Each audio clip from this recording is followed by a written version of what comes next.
Nous sommes de retour à l'Institut des Libertés. Nous avons un nouveau sujet devant nous qui est pourquoi la police ne peut plus rien pour vous. Pour le traiter, moi je serai arbitre dans ce débat, c'est parce que je n'y connais pas grand-chose, mais j'ai demandé à Maurice Signolet de venir, qui est ancien commissaire divisionnaire, et à M. Xavier Raufer, qui est lui un spécialiste de tous les phénomènes de renseignement, professeur au CNAM. Et donc, on va parler un petit peu des problèmes de sécurité, d'ordre public en France, etc., des raisons pour lesquelles ça ne marche pas, et peut-être, si nous avons le temps, mais j'espère que nous l'aurons, ce qu'il faudrait faire. Donc, je vais commencer par demander à l'homme de terrain que vous êtes, Maurice, de nous expliquer un petit peu, c'est vous qui avez choisi le titre de cette émission, pourquoi vous pensez que la police ne peut plus rien faire pour nous? Oui, on a choisi ce titre en référence à un ouvrage que je suis en train d'écrire, que je suis en train de peaufiner, où justement je dis la police ne peut plus rien pour vous, à l'issue de 40 ans de carrière. J'ai donc été 40 ans dans la police, 20 ans en police judiciaire et 20 ans en sécurité publique. Donc je maîtrise assez bien l'institution et je maîtrise assez bien la mission. Au cours de ces 40 années, j'ai vu tout simplement une déliquescence à la fois conjointe d'ailleurs, de la société et de l'institution en elle-même. Et c'est pour ça que j'en étais arrivé à cette conclusion un peu triste, qu'en fin de compte, on a aujourd'hui bien des difficultés à exercer ce métier de policier. Sur la mission, d'abord, et sur l'organisation. La mission, l'actualité d'aujourd'hui nous le montre bien, la difficulté d'assumer des fonctions d'autorité dans notre société, qui aujourd'hui est patente, on le voit bien avec les événements récents de l'affaire Traoré, et l'organisation en elle-même de l'institution qui, au fur et à mesure des réformes successives du code de procédure pénale, également des réformes structurelles, avec la réforme des corps et carrières qu'on a connue il y a une vingtaine d'années, on en arrive à cette conclusion qu'aujourd'hui il est extrêmement difficile de retrouver la légitimité de cette fonction régalienne qu'est la sécurité des Français. Ce que vous voulez dire donc en termes simples, c'est que dans le fond, vous n'avez plus aucun soutien politique quand vous essayez d'exercer votre métier, quoi, en quelque sorte, ou que vous en avez beaucoup moins, ou voilà. qu'il est beaucoup plus difficile de l'obtenir. Moi, j'en arrive à la conclusion que la police est broyée. C'est un peu ce que je vous avais expliqué l'autre jour. Pour moi, c'est cette impression que l'institution policière en elle-même est broyée, mais parce que c'est la preuve de la déliquescence d'une société. On ne se rend pas bien compte, mais je pense que la police est l'un des derniers curseurs d'appréciation de la vie en société. Un peu comme le ramasseur de péchés de Borésian, on ramasse les péchés de la société et puis on oublie de nous demander ce qu'on en pense, on oublie de nous dire au fait, d'après vous, qu'est-ce qui se passe, qu'est-ce qui va mal. Et bien au contraire, on a tendance à vouloir ignorer cette réalité. Donc la difficulté aujourd'hui, c'est que les fonctions régaliennes de l'État semblent se déliter, y compris donc la fonction de la sécurité. On le voit bien, dans ces 40 dernières années, la notion, toutes ces notions régaliennes ont tendance à se déliter, y compris la police nationale, qui elle se cherche, comme la gendarmerie d'ailleurs, qui sont les deux forces qui concourent à la sécurité en France. Aujourd'hui, on doute même à l'intérieur de notre légitimité. Monsieur Raufer, qu'est-ce que vous pensez de ce que vient de dire notre ami le commissaire divisionnaire? Je l'approuve en tout point, mais je voudrais remonter un peu plus haut pour qu'on ait des fondamentaux, de manière à vraiment asseoir tout ce qu'on va dire sur un socle solide. La forme politique de la France depuis maintenant 4 siècles, 5 siècles, est celle d'un État-nation. C'est même la France qui a inventé la formule de l'État-nation. À la Renaissance et jusqu'au XVIIe siècle, il y avait des guerres de religion. Pendant une longue partie du XVIe siècle, un tiers de la France était protestant, en gros, entre Nantes et puis Perpignan tout le Grand Sud-Ouest, là, était passé côté calviniste. Tous les cathares. Et voilà, et donc l'héritage sans doute cathare, et de ne pas supporter bien l'Église catholique, et à la suite de quoi, il y avait une grande difficulté pour le roi de dire « je suis le roi parce que Dieu l'a voulu ». Il y avait un tiers de la population qui levait le doigt en disant « pardon, vous pouvez nous expliquer là donc ?» Une autre formule a été inventée, elle a régressé naturellement après ça sous Louis XIV, mais elle s'est imposée à partir de la fin de la monarchie, qui est celle de l'État-nation.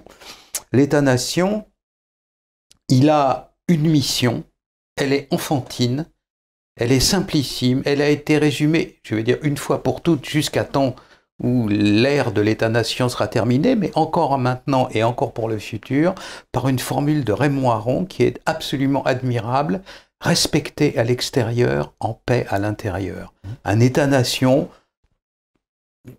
il est dirigé par des gens. Pour que ces gens-là aient un satisfecit, il faut et il suffit que le pays qu'ils dirigent soit respecté à l'extérieur, c'est-à-dire pas que tout le monde vienne l'envahir, s'essuyer les pieds dessus, et qu'il soit en paix à l'intérieur, c'est-à-dire faire en sorte que la concorde civile et la paix civile règnent. Ça, c'est la base. Et c'est d'autant plus important pour la France qu'en la matière, la France a tout inventé. Vous vous demandez peut-être pourquoi, quand vous allez dans d'autres pays d'Europe, le mot qui sert à désigner la police, c'est toujours le mot français. Police, polizei, politia, politia, etc. Pourquoi? Parce que la première force de police moderne mondiale, c'est la lieutenance générale de police sous Louis XIV. Voilà. C'est la première fois qu'il y avait une police sur le modèle de laquelle toutes les autres, après ça, ont été forgées. Pareil pour l'armée française, comme la France était le premier État-nation, eh bien, elle a eu la première armée nationale. Et donc, comme elle avait cette armée nationale, toutes les autres armées nationales d'Europe puis du monde ont copié sur la première année. Alors, voilà. Donc, c'est la raison pour laquelle, par exemple, vous savez que quand il y a des faits historiques patents, on les retrouve dans la philologie, dans le langage. Quand vous prenez la langue allemande, tous les termes militaires sont français. Régiment, artillerie, général, etc. Il n'y a pas un mot dans la langue allemande qui ne soit pas français, parce que Frédéric de Prusse, voilà. Donc, c'est la preuve, ça, que la France est un État-nation, et qu'en tant qu'État-nation, en termes de sécurité intérieure et extérieure, elle a tout inventé. Vous savez à quel point, par exemple, la Croatie est une sorte de colonie déguisée de l'Allemagne. Oui. Eh bien, quand il y a eu la fusion entre les renseignements généraux et la DST pour former un corps de sécurité intérieure, le patron des renseignements du service de renseignement croate, qui est un de mes anciens étudiants, m'a appelé en disant « Je viens de voir, c'est trop important, pourquoi vous faites ça, il faut qu'on s'en inspire, etc. » Quand la France fait quelque chose dans ce domaine-là, voilà. Et donc, notre ami, M. Signolet, est l'héritier d'une tradition séculaire dans laquelle il y a énormément de choses qui ont été inventées et dans laquelle la France a plus que des responsabilités nationales, puisque tout ce qui se fait en Europe découle plus ou moins de l'expérience française. Et si je comprends bien ce que vous dites, c'est que dans le fond, la même chose s'est passée pour l'armée. C'est-à-dire que, grosso modo, sans doute pour la diplomatie, et donc grosso modo, le premier pays qui a défini les secteurs régaliens, c'est la France. Bien entendu. Songez que la première ébauche de l'armée française, qui s'appelle les compagnies d'ordonnance, date de 1405, sous Charles VII. C'est bien simple, je parle à un économiste, la plus vieille nationalisation du monde, c'est l'armée française.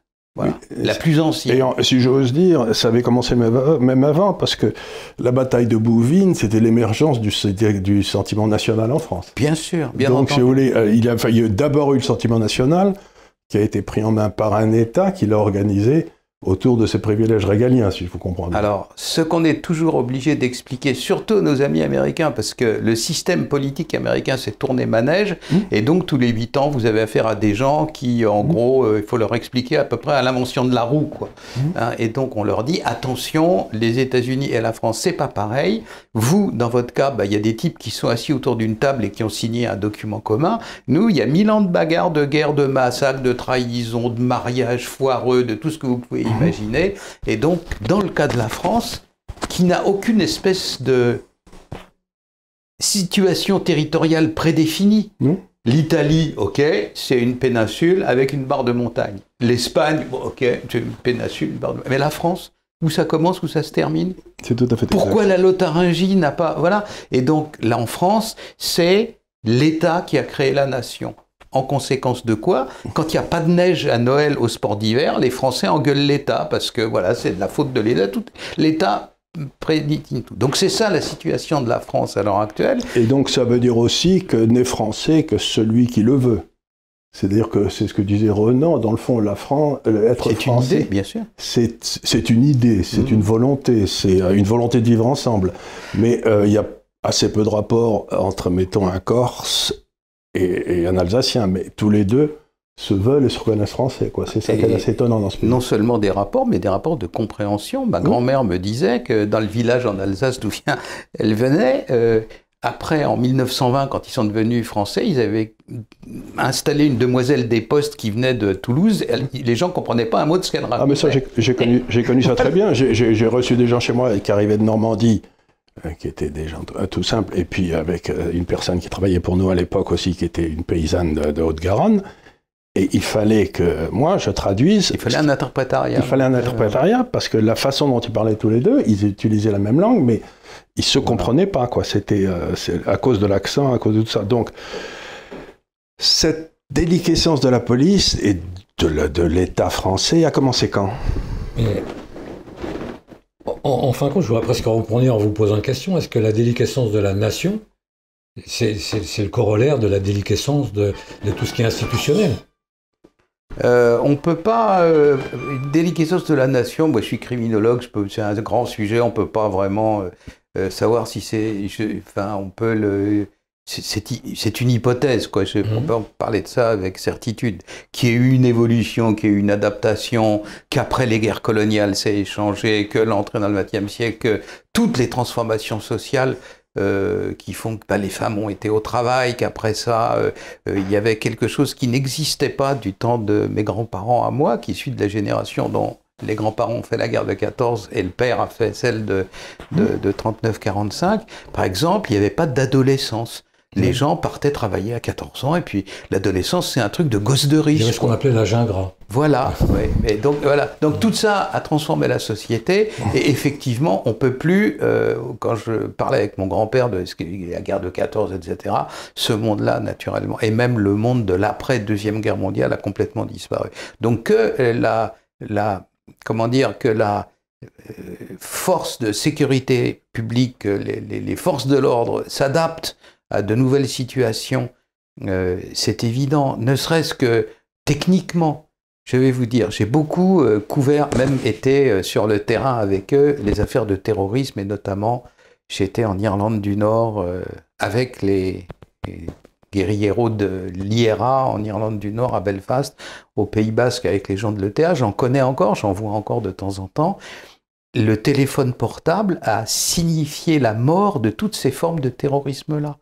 C'est bien simple, vous connaissez l'habitat au Pays Basque, il est dispersé, il n'y a pas de grandes villes, c'est des petits villages dans des montagnes. Alors là, de deux choses l'une, des deux côtés de la frontière, c'est pareil. Soit vous avez un téléphone portable dans votre poche et la garde civile ou la police ou la gendarmerie sait où vous êtes à 1 mètre près, ou alors vous n'en avez pas et vous êtes un terroriste. Fin du coup, échec et mat. Et donc j'ai parlé à des dirigeants de l'ETA, encore à moitié clandestins, enfin ils sont dans leur village, on va plus trop les chercher maintenant, mais ils sont dans un état de frustration et même de dépression terrible parce qu'ils ne peuvent plus rien faire, ils ne peuvent plus bouger. L'évolution technologique a mis un terme à toutes les formes de terrorisme qu'on trouvait, alors il y en a d'autres, j'allais dire rassurez-vous, mais il y en a d'autres, mais ces formes de terrorisme, donc la société sans cesse s'adapte aux évolutions de la technique, aux évolutions de la géopolitique, à toutes ces évolutions-là. Cela dit, à l'intérieur de cet ensemble-là, on remarque que l'appareil d'État français, pas sous le général de Gaulle, mais après, a eu une conception toujours plus restrictive de la police et essentiellement a, plus encore que ce n'était le cas auparavant, configurer la police pour le protéger lui, l'appareil d'État, et accessoirement tout ce qui bougeait. Un des rôles les plus difficiles quand on est en dehors de professeurs, consultants, il y a des chefs d'entreprise qui me demandent de venir les voir, je leur explique, vous êtes absolument seul.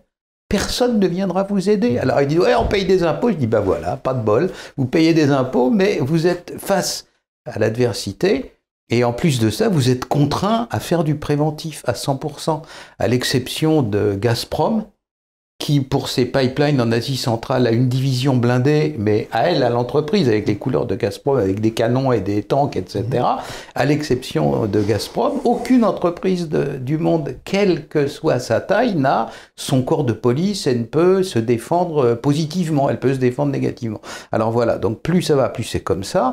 En plus de ça, maintenant, les appareils d'État sont fauchés, ils n'ont plus de fric, donc ils restreignent et rabiotent, et naturellement, l'armée et la police, en pareil cas, servent de variable d'ajustement parce qu'on ne se rend compte de leur utilité que pratiquement quand il est trop tard. C'est comme les masques pendant la crise.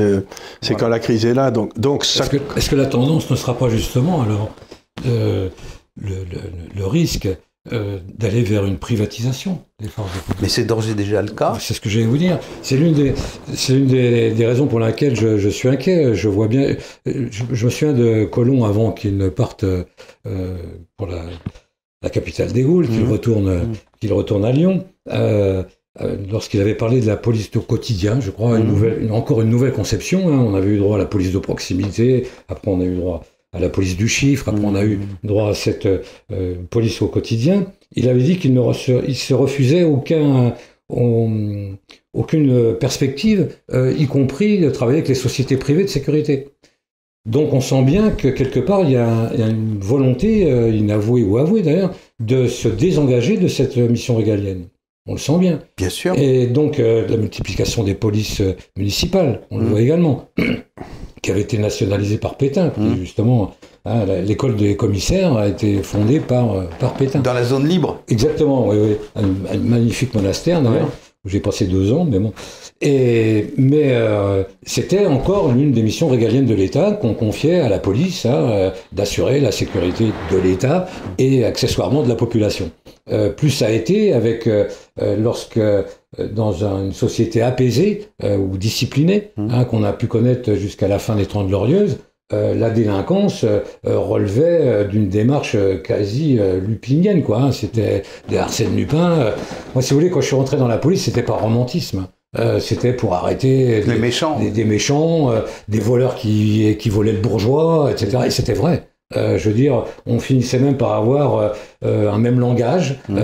On était, comme je disais, c'était mon quotidien et l'extraordinaire des autres. C'est-à-dire que entre le monde des truands et le monde des policiers, on s'entendait bien, on faisait notre. Mais c'était le monde d'Audiard, hein. Voilà. C'était l'espèce de monde d'Audiard qui était un peu rigolo. Qui existait, très sincèrement. Je peux même vous l'avouer, j'ai eu parfois de la sympathie pour des grands truands parce que c'était. Ils avaient la personnalité. Voilà, ils voulaient le bourgeois, quoi. Au moins. 700 000 crimes et délits quand je suis rentré dans la police en 1975, dont 300 000 chèques sans provision qui aujourd'hui ne sont plus comptabilisés. Aujourd'hui, on est à près de 10 millions de faits si on compte une analyse de victimation. Les faits recensés, c'est 5 millions, mais sinon, on est à 10 millions. Si vous voulez, la délinquance... Et le personnel de la police n'a pas augmenté? Non. Il n'a pas augmenté. Les missions ont été éparpillées. Une réforme de la police des corps et carrières a été catastrophique. Il y avait avant un corps d'inspecteurs de police où il y avait 23 000 inspecteurs de police. Du jour au lendemain, en 1995, on a décidé par mesure d'économie de supprimer ce corps et de faire un espèce de grand magma de recrutement parmi les gardiens de la paix. En clair, on avait des inspecteurs au prix d'un gardien de la paix. Et en donnant la qualité d'OPJ à des gardiens de la paix avec des variables d'ajustement.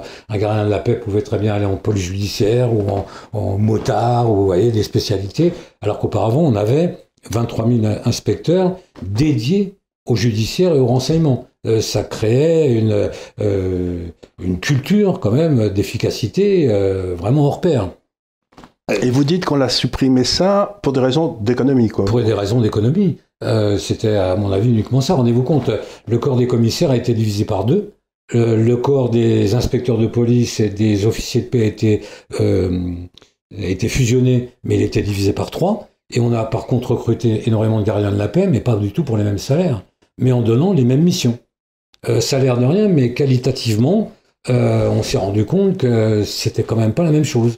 Avec en plus une emprise énorme de la justice sur l'investigation qui fait qu'aujourd'hui, on a transformé les policiers en manutentionnaires.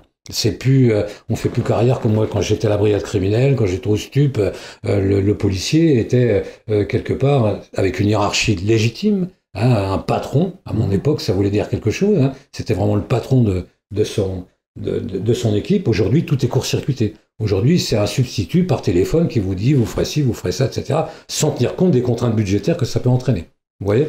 Et est-ce que ça veut dire, mais est-ce que c'est pas une rupture un petit peu de la séparation des pouvoirs ? Parce que la justice... Ah bah non, la police judiciaire, évidemment, elle dépend du judiciaire. Elle dépend du judiciaire. Elle dépend du mais judiciaire. Et donc, elle dépend de l'exécutif. Administrativement, elle dépend de l'exécutif. Oui. Un des grands rêves de la chancellerie, c'est qu'un jour, on fasse, un peu comme dans d'autres pays, que la police judiciaire soit cooptée par le ministère de la Justice. Hein. C'est un des grands rêves. C'est ce qui se passe aux États-Unis, où le FBI est, dans le fond, dans le ministère de la Justice, et où les juges sont quelque part élus. Il y a une séparation très nette entre l'exécutif justice et le judiciaire. Des pays très proches comme la Belgique. Hein. La Belgique, c'est la police judiciaire du parquet. Hein. Ils sont payés par le parquet, encadrés par le parquet, etc. On pourrait l'envisager, hein, pourquoi pas, mais ça serait vraiment priver l'État d'une force importante quand même. Hein. Alors on peut effectivement s'interroger.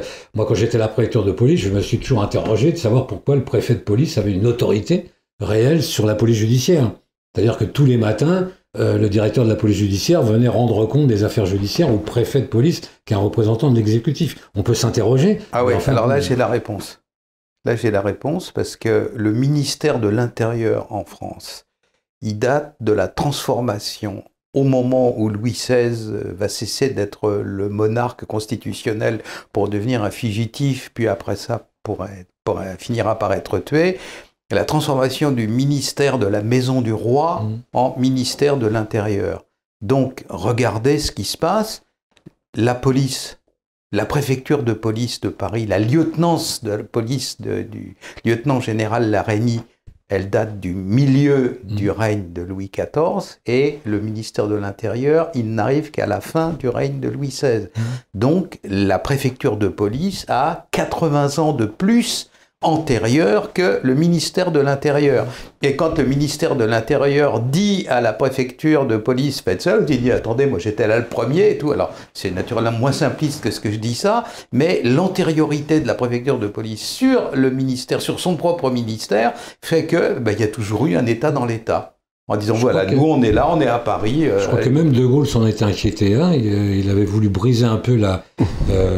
Ça marche pas. Oui, je sais bien. À chaque fois, on dit qu'on va briser la préfecture de police, mais on à chaque fois de ses cendres. Hein. C'est tellement particulier. Voilà. Et puis en plus, c'est... mais ça vient, vous savez, ces trucs qui viennent de l'histoire. Et les trucs qui viennent de l'histoire, c'est extrêmement difficile à faire changer. Hein. Mais oui. Non, mais la généalogie, c'est la clé du mystère. C'est la clé du mystère.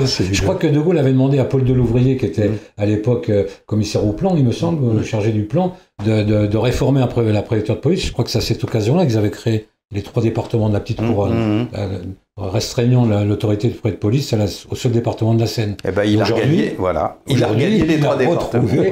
Il a retrouvé ça, y compris la préfecture de police, puisque le directeur de la sécurité de proximité a compétence maintenant sur les 3 autres départements. Bon, donnez-nous de l'espoir. Si l'histoire nous dirige, et donc on est dans une période de flottement, en utilisant ce que vous connaissez de la police, etc., qu'est-ce qu'il faudrait faire pour qu'on revienne à une police efficace? Parce que les gens sont là, les structures ne demandent qu'à réapparaître. Vous voyez ce que je veux dire? C'est toujours pareil. C'est là pour l'instant, on les a étouffés, on les a étranglés, mais est-ce qu'il y a un espoir qu'on puisse les faire renaître? Alors... Je vous poserai la même question. Hein. Le pessimisme, c'est de voir l'inversion des valeurs, les notions de valeur du bien, du mal, ça c'est sur le fond. Hein, mais ça touche les juges. Qui se dédite. Ça touche plutôt les juges. Les juges ont changé leur façon de juger. Oui, non, mais l'appréciation du commun des mortels aussi. Hein, vous savez, la notion du bien, du mal, aujourd'hui, c'est très aléatoire. Hein, on pourrait en faire tout un débat, hein, mais c'est le cœur du problème. Quant au niveau organisationnel, il faut réfléchir également. On a une disparité des forces entre la police et la gendarmerie qui est absolument énorme. On a voulu toujours conserver cette dichotomie des 2 forces, hein, à juste raison d'ailleurs. Hein. mais aujourd'hui c'est dévoreur de budget quand même. Il y a également un éclatement des forces entre la sécurité publique, la police judiciaire, les lignes hiérarchiques qu'il faudrait revoir. Tout ça est un chantier énorme. Alors pour la gendarmerie, il ne faut pas oublier une chose. Jusqu'à Napoléon, les taux d'homicide partout en Europe, et notamment en France, étaient immenses. C'était ceux du Brésil aujourd'hui ou du Salvador avec 100 homicides par 100 000 habitants, etc. Napoléon a créé cette police intérieure militaire qui était la gendarmerie et a implanté une gendarmerie à une journée de cheval des autres maillages de la frontière belge à la frontière espagnole, à la frontière italienne. De ce jour-là, la criminalité et notamment les homicides, les gens qui agressaient dans les forêts, etc., tout ça s'est effondré pour arriver très rapidement au taux où on en est à l'heure actuelle en moyenne dans l'Europe, parce que tout le monde a fait pareil au bout d'un moment, c'est-à-dire 2 pour 100 000. On est passé de 100 pour 100 000 à 2 pour 100 000. Donc, il faut garder cette force-là, parce qu'à la campagne, ils savent tout. Et quand on sait tout, on ne fait pas de bêtises, ou on en fait moins. Je crois que c'est de là que vient l'expression « régler une affaire sur le champ ». Voilà. En fin de compte, les gendarmes avaient toute l'attitude pour régler une affaire sur le champ, voilà. Dans le champ. Exactement. Ouais, il y a quelques années. Mais le problème qu'on a, c'est que autrefois la population française était dispersée sur tout le territoire de la France, donc cette structure était parfaitement adaptée. Mais maintenant, on peut se poser la question, à partir du moment où vous avez des amas de population et puis des déserts à côté. Mais c'est pas vrai. Ça n'est pas vrai. La zone rurale et périurbaine est très peuplée. Ah oui, elle est très peuplée, mais autour des grandes villes. Mais si vous voulez, si vous allez dans l'Ariège, si vous allez dans l'Ariège, si vous allez dans le Gers... Eh ben, il y a des tas de petites villes, et les villes en question ont droit à avoir de la sécurité. Ah oui, non, mais je dis pas qu'elles ont droit à avoir de la sécurité, c'est que quand vous dites, ce à quoi je voulais faire allusion, c'est quand vous dites, les gendarmes étaient au courant de tout. Oui. Ils sont toujours au courant de tout, si vous allez à Eauze ou à Auch, ils savent tout ce qui se passe, mais si vous allez dans une banlieue à côté, ils sont au courant de rien. Bien sûr que si. Ils font énormément de renseignements. Dans les zones, les zones périurbaines où il y a des cités, vous savez, un problème hors contrôle, etc. Il y en a maintenant qui sont arrivés sur le territoire de la gendarmerie. J'ai donné des cours pendant 15 ans à l'école des officiers de la gendarmerie nationale. Donc j'ai plein d'anciens étudiants parmi les gendarmes, ils viennent, ils me parlent, et donc ils font du renseignement. Mais parce qu'on entend parler partout du territoire perdu de la République. Des territoires perdus de la République. Il est perdu parce que le gouvernement... Mais est-ce que les gens savent ce qui se passe dedans? Les gendarmes continuent à le savoir? Mais bien entendu, bien entendu. Ah bon? Ça c'est une bonne nouvelle. Ça. Non mais tout à fait. Ça c'est une bonne nouvelle. Si vous me permettez, bien sûr. J'ai vu l'année dernière, lors d'une réunion, plusieurs dizaines d'officiers supérieurs de la gendarmerie.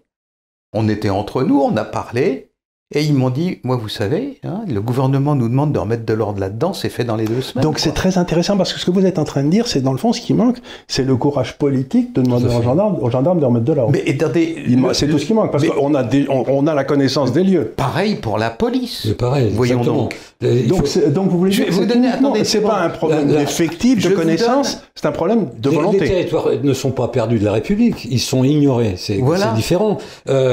C'est très important ce qu'on dit là.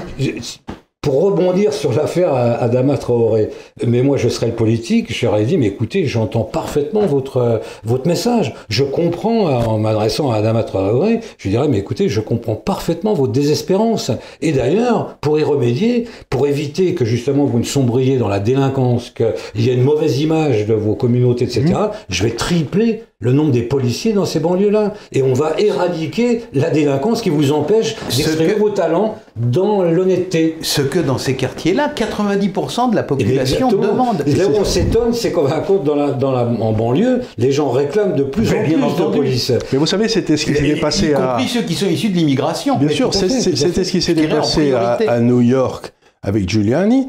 C'était toutes les mamans noires qui venaient, qui demandaient à Giuliani, mais sortez-moi. Sortez les voyous. Sortez les voyous. À New York, ils ont pris une autre décision qui était judiciaire également. Oui.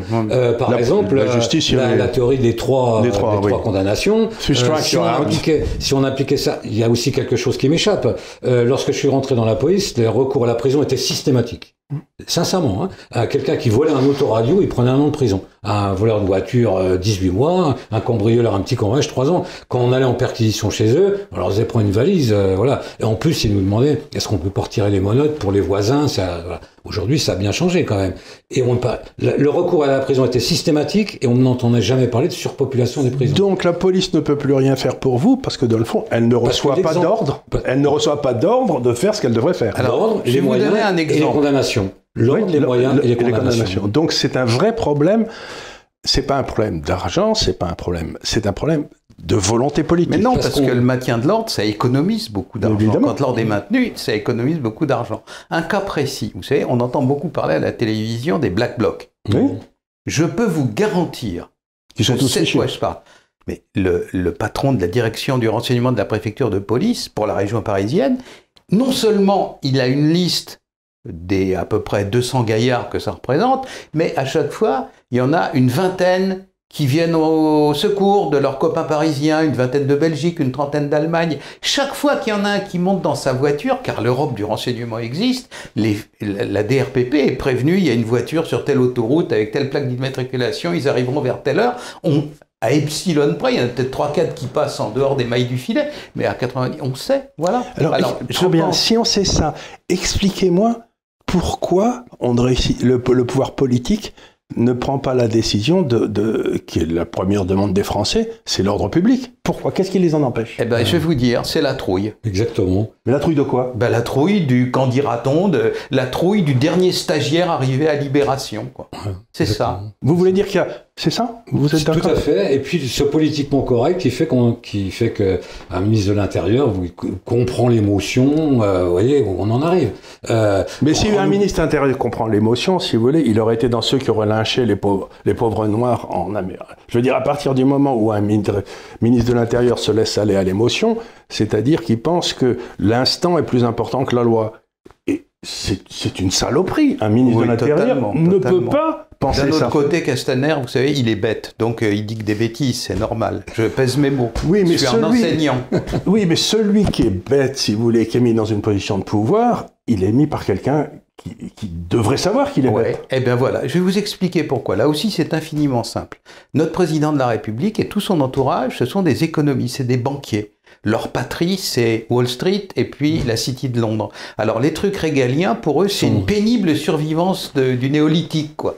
C'est des trucs qui sont complètement dépassés. Ils n'en sont pas imprégnés. Non, ils n'ont pas idée. Et des fois, ils font des bêtises atroces en pensant que ça va faire plaisir aux policiers. Donc vous êtes en train de me dire que dans le fond, c'est fascinant tout ça, c'est que ces gars-là sont arrivés au pouvoir en pensant que leur principale fonction, c'était l'économie. Eh ben oui, et la seule même. Et la seule. Et donc le régalien, pour lui, il dit bah, je vais prendre 2 nuls, mais c'est pas grave, ça n'a pas d'importance. Allez, la Belloubet, hop, et puis le Castaner. Et donc il sait très bien. Vous croyez que c'est vrai, ça? Oui, tout à fait. Et si on évidemment, enfin, c'est pas grave, c'est des fonctions, vous savez. Pour lui, le ministère de l'Intérieur, c'est aller le secrétaire d'État à la marine marchande, un truc dans ce goût-là, c'est pas grave. Alors qu'en France, dans un État-nation comme la France, depuis le début de l'État-nation, bien avant même la République, le ministre de l'Intérieur ou celui qui en tient lieu, il a une mission. Il est là pour rassurer les Français. Clémenceau, la police est là pour rassurer les braves gens et pour inquiéter les malfaiteurs. Il dit ça, ok, les gens rentrent chez eux, ils sont rassurés. Vous avez confiance dans Castaner, vous? Bon, posez la question, Clémenceau, mais oui, le rôle d'un gouvernement, c'est de faire en sorte que les honnêtes gens soient en paix et que les autres ne le soient pas. Ben évidemment. Voilà, c'était sa phrase. Et du jour, il y avait une grande controverse avec Jean Jaurès. C'est-à-dire qu'un homme politique qui se présenterait maintenant en disant bon, ben je vais laisser l'économie aux entrepreneurs, allez, parce qu'après tout, c'est leur boulot, et puis on va faire ce que ce brave Pompidou disait, mais arrêtez d'emmerder les Français. Et qui dirait, moi je vais m'occuper que de l'État, et je vais le rétablir dans ses fonctions régaliennes, et je vais le réduire. Et dans ses limites. Et dans ses limites. Il faut le faire réduire, ouais. Il faut le renforcer d'un côté, et le professionnaliser. Le professionnaliser, lui enlever tout le gras qu'il a autour, qui sert à rien pour des fonctions pour lesquelles ils sont pas bons. Il aurait un programme intéressant. Alors moi je vais vous dire, quand j'arrive devant mes étudiants, je leur dis, voilà, je vais vous faire provoquer un choc. L'État français, l'appareil d'État, la machine, elle a été créée pour respecter à l'extérieur en paix à l'intérieur. L'État français n'a pas été créé pour fixer le jour des soldes ou le salaire de nuit des infirmières, nom de Dieu. C'est pas fait pour ça. Et pourtant, il le fait et pratiquement, il ne fait plus que ça. Et il fait tout mal. Alors, dernier point qui est très important, c'est que la police, c'est un instrument. Donc, évidemment, quand vous allez chez le médecin, quand vous allez chez le garagiste, quand vous allez chez le mec qui s'occupe de votre informatique, et qu'il y a un problème, la voiture démarre plus, la petite a 42 fièvres, etc., que commence par faire le professionnel que vous avez en face de vous? Il commence par faire un diagnostic. Évidemment, à l'heure actuelle, le gouvernement, il fait pas de diagnostic. Il juge de l'intérêt de la police au fait qu'elle a fait assez peu de sourires ou trop de sourires ou pas assez de sourires à des messieurs qui ont une couleur de peau différente de la nôtre. C'est pas ça. Il faut dire, voilà, si vous voulez avoir un ministre de l'Intérieur respecté, il faut qu'un soir, il arrive aux 20h, qui disent, alors voilà, c'est simple, il y a tant de crimes et délits en France, il y en a tant, ça ne relève pas du crime parce que c'est une histoire de mari jaloux, de femme qui empoisonne son mari, etc. Tout ça, ok, c'est mais ça ne menace pas la structure de l'État. En revanche, tout ce qui est organisé et qui menace la paix publique, etc., c'est tels individus, on va les mettre hors d'état de nuire. Et une fois que quelqu'un a dit ça sérieusement, il peut ajouter, j'ai fait une fois... Une tribune libre dans le Figaro avec Goldnadel, que vous connaissez, voilà, et puis avec un beurre, en disant le fait d'être issu d'une communauté qui a subi un génocide n'ouvre pas le droit à braquer les banques, nom de Dieu. Non. Ben voilà, alors, c'est ça qu'il faut venir les choses. Donc, on arrive à la truc, c'est ce que disait, je ne sais plus quel proverbe, qui disait il vaut mieux 100 moutons menés par un lion que 100 lions menés par un mouton. Oui, tout à fait. Le problème qu'on a aujourd'hui, c'est que nous sommes menés par des moutons. Alors, en termes techniques, ça porte un nom. Oui.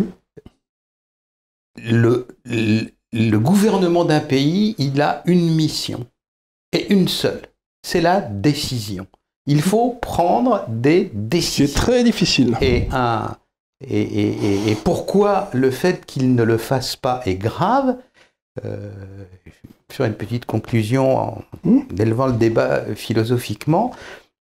Dans un des textes qu'il a écrit, Martin Heidegger donne une définition de la décision. Il dit « décider ne revient pas à bavarder à propos de quoi que ce soit, ça revient à prendre une disposition qui, si on ne la prend pas, revient à prendre la pire des décisions possibles. Quand on ne décide pas sur un sujet régalien, c'est pas neutre, ça dit que ça revient à prendre l'absence de décision et la pire des décisions possibles. Voilà, c'est parce que le gouvernement ne fait pas. C'est exactement ce que l'on vit. C'est ce que disait Montaigne d'une autre façon, puisque vous avez cité, il avait une formule que j'aime beaucoup, il disait prendre une décision, c'est comme de chier dans un pot et de se le mettre sur la tête. C'est pas facile. Oui, bien sûr. Voilà. Mais écoutez, merci beaucoup, monsieur. On ça au pauvre Macron, mais... Montaigne disait aussi, je n'enseigne pas, je raconte. Et donc, comme quoi aussi, il faut toujours chercher la généalogie des choses, se référer au passé, à l'histoire. Pourquoi on en est arrivé là. Si on peut terminer aussi sur un envolé un peu philosophique, je crois que toute l'histoire humaine, ça a été cette dualité. L'homme est un être factice, qui s'invente tout le temps des besoins, et au fur et à mesure, ça montre d'ailleurs la volatilité de ses besoins. Et il y a toujours eu un combat entre le domestique et l'éthéré. En fin de compte, le domestique, la roue, la machine, etc. Et puis l'éthéré, d'où je viens, etc., etc. Je crois que la France avait ce génie, avait réussi à lier les deux concepts. Et c'était assez génial, je trouve. Et on en était arrivé à une vision apaisée des choses. Et on avait même une reconnaissance mondiale quelque part. Oui. Tiens, la France a réussi. C'est une forme de civilisation, c'est vrai. On a fait l'historique du pourquoi de la nation, pourquoi des missions régaliennes, etc. C'est justement, on l'a inventé. Et aujourd'hui, on a l'impression que ce joyau, c'est un joyau national, est en train de nous échapper. Est en train de nous échapper à cause justement de ce manque de décision à tous égards, dans le domaine spécifique de la police, mais c'est que je connais bien. Mais c'est vraiment ce manque de décision éclairée. Alors, je ne veux pas dire que je crois aux despotes éclairés. Non, mais c'est ce que vous dites est tout à fait vrai aussi pour l'enseignement. Parce que moi, j'ai été un enfant de l'enseignement républicain, si j'ose dire, et le lycée, n'importe où, était tout aussi bon que l'école des Jésuites qui était à la porte d'à côté. Et en l'espace de 40 ans, j'ai vu l'enseignement français s'écrouler. Et maintenant, vous avez 6 ans d'attente pour aller dans une école de jésuites. Donc, tous les domaines dans l'État s'est occupé ont été tués par ce manque de décision, cette incapacité de voir le long terme. Écoutez, messieurs, je vous remercie beaucoup parce que moi, j'ai appris quelque chose. Merci. Merci beaucoup. À vous. Alors, bon, l'émission suivante, ce sera donc avec Hervé Juvin, que beaucoup d'entre vous commencent à connaître, qui connaissaient avant d'ailleurs sans doute. Et là, on va discuter d'un domaine un petit peu différent aussi, avec Maurice d'ailleurs.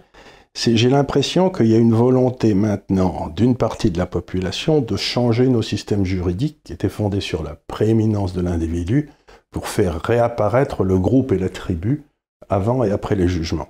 Et ce serait un recul absolument gigantesque de notre civilisation si ça venait à se produire. Donc j'aimerais qu'on essaye de comprendre que ce qui fait l'originalité de la civilisation occidentale, c'est le droit qui s'appuie sur l'individu. Et c'est ça qu'on veut détruire.